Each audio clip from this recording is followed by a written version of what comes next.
स्वागत है आप सभी का आपके अपने channel all is one exam में। उम्मीद करते हैं आप सभी अच्छे होंगे, अपनी तैयारी को अच्छे से कर पा रहे होंगे। जैसा कि आपको बता दें, यहाँ पे बीएड फर्स्ट ईयर का आपका द्वितीय प्रश्न पत्र कराया जा रहा है, समकालीन भारत और शिक्षा। इससे पहले की क्लासेस को आप जा करके चेक कर सकते हैं। तो आइए चलते हैं आज के पहले क्वेश्चन पे। आज आपका पहला क्वेश्चन है, विवेकानंद जी के अनुसार शिक्षक कैसे होने चाहिए बताइए। वैज्ञानिक, आत्मज्ञानी या मनोवैज्ञानिक या समाज सुधारक। तो इसमें जो आपका सही उत्तर होगा ये होगा आत्मज्ञानी, ऑप्शन बी। आइए चलते हैं अगले क्वेश्चन पे। अगला आपका क्वेश्चन है, शिक्षा द्वारा बालक के कौन कौन से विकास किए जा सकते हैं बताइए। शारीरिक विकास या मानसिक विकास या आध्यात्मिक विकास या उपयुक्त सभी। इसमें अगर सही उत्तर की बात करें तो इसमें हो जाएगा आपका ऑप्शन डी, उपयुक्त सभी। आइए चलते हैं अगले क्वेश्चन पे। अगला आपका क्वेश्चन है, स्त्रियों की शिक्षा के क्षेत्र में स्वामी जी विरोधी थे बताइए। स्त्रियों की हीनता के, स्त्रियों की दीनता के, स्त्रियों की पराधीनता के या उपयुक्त सभी। अगर इसमें सही उत्तर की बात करें तो इसमें हो जाएगा आपका उपयुक्त सभी। स्त्रियों की शिक्षा के क्षेत्र में स्वामी जी जो है इन सभी के विरोधी थे। आइए चलते हैं अगले क्वेश्चन पे। अगला क्वेश्चन है, स्वामी विवेकानंद जी का दर्शन क्या है। विस्तृत है, समन्वयवादी है या ए और बी दोनों है या इनमें से कोई नहीं। तो इसमें आपका सही उत्तर हो जाएगा ऑप्शन सी, ए और बी दोनों। आइए चलते हैं अगले क्वेश्चन पे। अगला आपका क्वेश्चन है, स्वामी विवेकानंद जी मुख्यतः किस पद्धति के समर्थक थे बताइए। गुरुकुल पद्धति के या शिक्षण पद्धति के या ए और बी दोनों के या इनमें से किसी के नहीं। तो स्वामी विवेकानंद जी जो है गुरुकुल पद्धति के समर्थक थे। आइए चलते हैं अगले क्वेश्चन पे। अगला आपका क्वेश्चन है, स्वामी विवेकानंद जी के अनुसार शिक्षा कैसी है बताइए।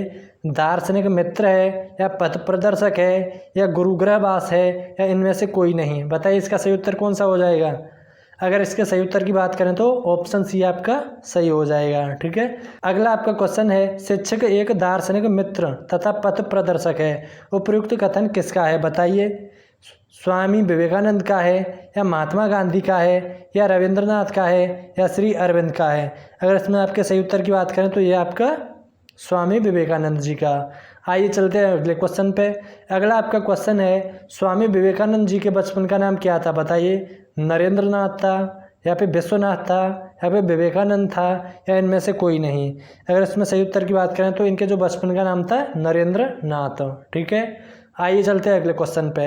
अगला आपका क्वेश्चन है, योग साधना के लिए स्वामी विवेकानंद जी ने कितने सोपान माने हैं बताइए। 5 या 7 या 3 या 8। इसमें अगर सही उत्तर की बात करें तो इसमें हो जाएगा आपका 5 सोपान जो है माने हैं योग साधना के लिए स्वामी विवेकानंद जी ने। आइए चलते हैं अगले क्वेश्चन पे। स्वामी विवेकानंद जी ने किस प्रकार की शिक्षा पर बल दिया है बताइए। व्यवहारिक शिक्षा पर या तकनीकी शिक्षा पर या सैद्धांतिक शिक्षा पर या औद्योगिक शिक्षा पर बताइए।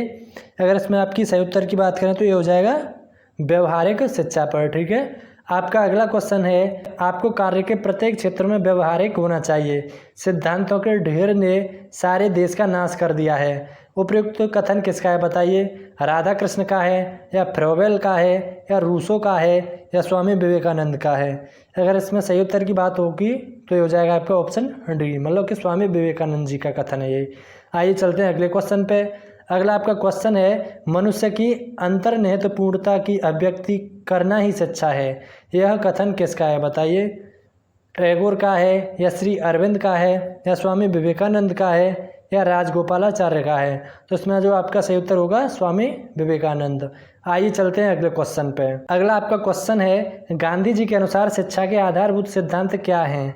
सही उत्तर रेखांकित कीजिए बताइए। शिक्षा का माध्यम मातृभाषा हो या शिक्षा पूर्ण मानव का विकास करे या शिक्षा हस्तकला केंद्रित हो या उपयुक्त सभी। बताइए इसका जो आपका सही उत्तर होगा कौन सा हो जाएगा। तो चलिए चलते हैं अगले क्वेश्चन पे। अगला आपका क्वेश्चन है, गुलाब अपने स्वभाव से सुगंध वितरित करता है, उसी प्रकार तुम भी दान दो। स्वामी विवेकानंद जी का यह विचार किस दर्शन के निकट है बताइए। प्रकृतिवाद के है या प्रयोजनवाद के है या यथार्थवाद के है या अध्यात्मवाद के। तो ये जो है आपका किसके है बताइए। इसका सही उत्तर प्रकृतिवाद के, सही है। आइए चलते हैं अगले क्वेश्चन पे। अगला आपका क्वेश्चन है, स्वामी विवेकानंद का जन्म कहाँ हुआ था बताइए। अहमदाबाद में हुआ या गोरखपुर में हुआ या कोलकाता में हुआ या बनारस में हुआ। अगर इसके सही उत्तर की बात करें तो स्वामी विवेकानंद जी का जो जन्म हुआ था कोलकाता में हुआ था। आइए चलते हैं अगले क्वेश्चन पे। अगला आपका क्वेश्चन है, स्वामी विवेकानंद का जन्म कब हुआ था बताइए।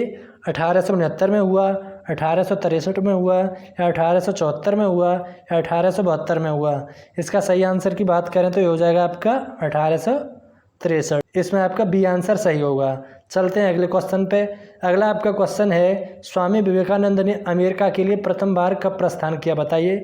22 अप्रैल 1994 में किया था, या 18 जनवरी सन 1874 में किया, या 25 जुलाई सन 1963 में किया, या 31 मई सन 1893 में किया? बताइए। इसमें जो आपका सही उत्तर होगा ये होगा 31 मई सन 1893 में। आपने जो बोला था कि जल्दी जल्दी कराइए, तो इसीलिए ये जल्दी कराए जा रहे हैं। अदरवाइज आपको इसकी थ्योरी भी बता दी जाती कि स्वामी विवेकानंद जी जो अमेरिका गए थे, कब गए थे और किस वजह से गए थे। तो उससे क्या होता है कि आपके जो माइंड में जो है वो कहानी के तौर पे याद रह जाता। लेकिन आपको ये पसंद था कि जल्दी जल्दी कराया जाए, तो इसीलिए चला जा रहा है जल्दी जल्दी। आइए चलते हैं अगले क्वेश्चन पे। अगला आपका क्वेश्चन है, स्वामी विवेकानंद के अनुसार शिक्षा के कौन कौन से उद्देश्य हैं? सही उत्तर दीजिए। बताइए। शारीरिक मानसिक विकास, या नैतिक एवं आध्यात्मिक विकास, या विश्व बंधुत्व की भावना का विकास, या उपयुक्त सभी? इसकी अगर सही उत्तर की बात करें तो ये हो जाएगा उपयुक्त सभी। आइए चलते हैं अगले क्वेश्चन पे। अगला आपका क्वेश्चन है, गांधी जी का शैक्षिक प्रयोग स्थल टॉलस्टॉय फार्म कहाँ स्थित है? बताइए। रूस में है, या वर्धा में है, या दक्षिण अफ्रीका में, या गुजरात में? तो इसमें जो आपका सही उत्तर होगा दक्षिण अफ्रीका, क्योंकि आपको पता होगा कि गांधी जी जो है कहाँ गए थे? दक्षिण अफ्रीका गए थे ना, वहाँ पे किसान आंदोलन के लिए गए थे। अगर आपको पता है तो कमेंट बॉक्स में बताना। चलते हैं अगले क्वेश्चन पे। अगला आपका क्वेश्चन है, गांधी जी ने अपनी राष्ट्रीय बेसिक शिक्षा योजना कब प्रस्तुत की? बताइए।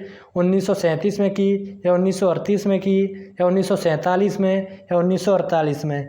अगर इसके सही उत्तर की बात करें तो ये हो जाएगा आपका 1937। आइए चलते हैं अगले क्वेश्चन पे। अगला आपका क्वेश्चन है, गांधी जी के ऊपर भक्ति का वास्तविक स्वरूप क्या है? पूजा पाठ है, या कर्मकांड है, या भजन कीर्तन है, या मानव सेवा है? अगर इसमें सही उत्तर की बात करें तो ये हो जाएगा ऑप्शन डी आपका मानव सेवा। आइए चलते हैं अगले क्वेश्चन पे। अगला आपका क्वेश्चन है, गांधी जी के अनुसार सबसे अधिक प्रभाव किसका था? वेद का, या उपनिषद का, या गीता का, या रामायण का? बताइए। अगर इसमें सही उत्तर की बात करें तो ऑप्शन सी आपका सही हो जाएगा गीता का। आइए चलते हैं अगले क्वेश्चन पे। अगला आपका क्वेश्चन है, विचार में सत्य, भाषण में सत्य और कार्य में सत्य होना चाहिए, यह किसका कथन है? बताइए। रविंद्रनाथ का है, या गांधी जी का है, या अरविंद घोष का है, या विनोबा भावे का है? अगर इसमें सही उत्तर की बात करें तो ये है आपका गांधी जी का। आइए चलते हैं अगले क्वेश्चन पे।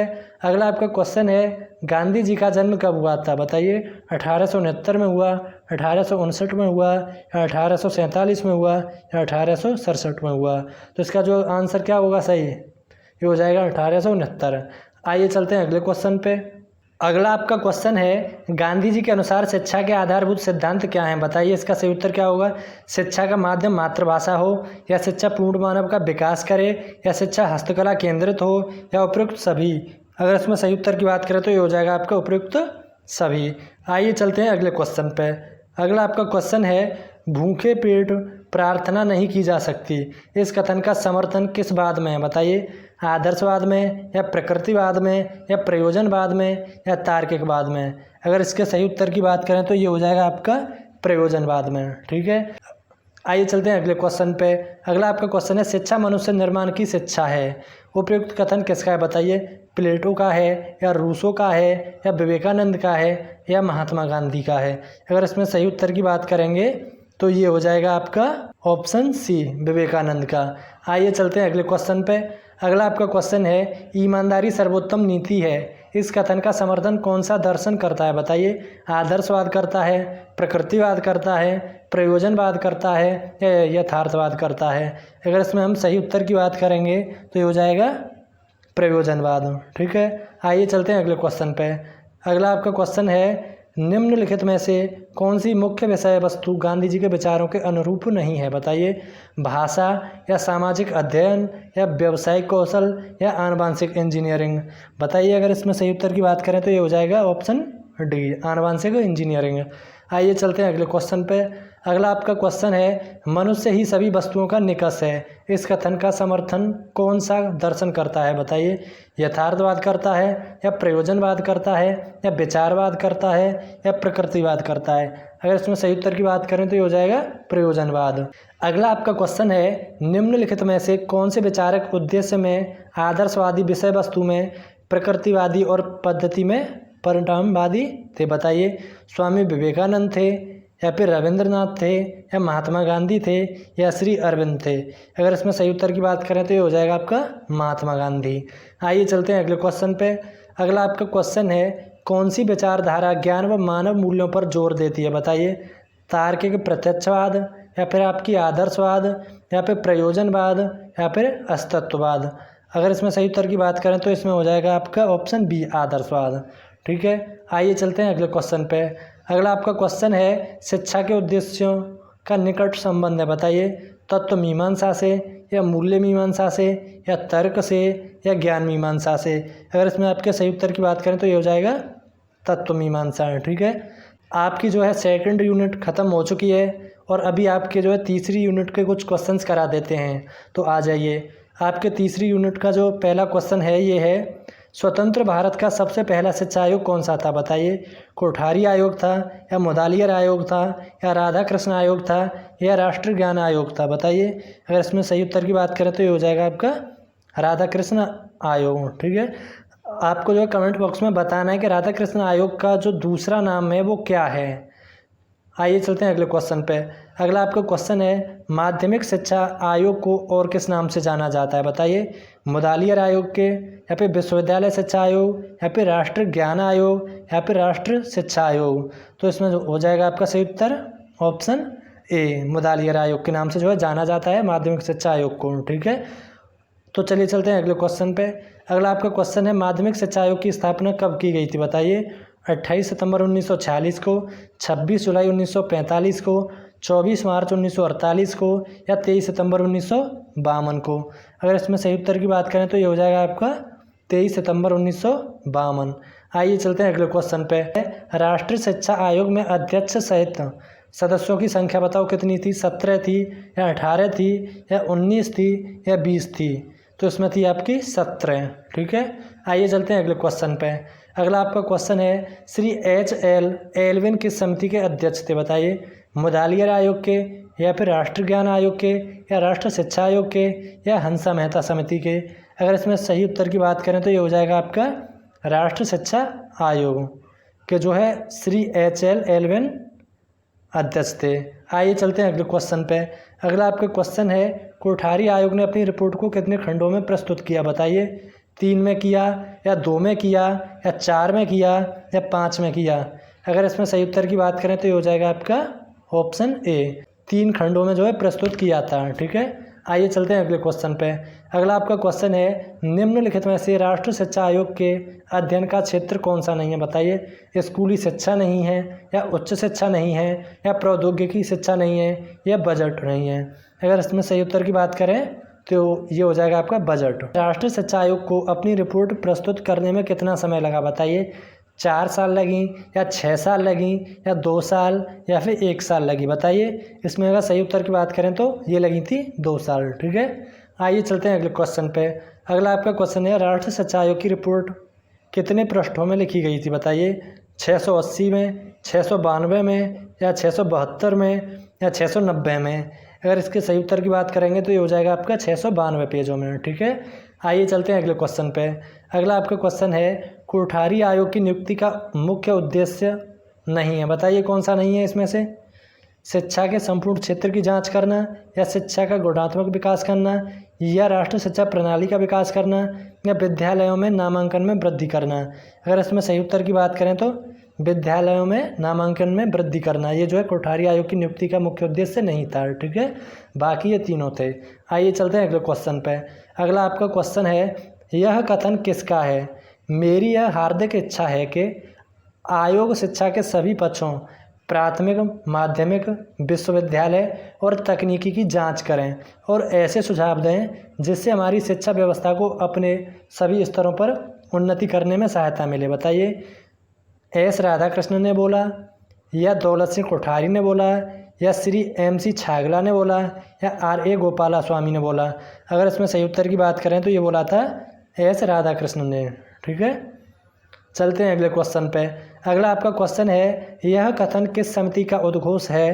देश का भविष्य उसकी कक्षाओं में निर्मित हो रहा है। बताइए, राष्ट्रीय ज्ञान आयोग, या मुदालियर आयोग, या हंटर कमीशन, या राष्ट्रीय शिक्षा आयोग। अगर इसमें सही उत्तर की बात करें तो ये हो जाएगा राष्ट्रीय शिक्षा आयोग। ठीक है, तो आज के लिए आपके इतने ही क्वेश्चन। आगे मिलते हैं नए क्वेश्चन के साथ, तब तक के लिए अपनी तैयारी को अच्छे से करते रहिएगा। Bye bye, thank you so much.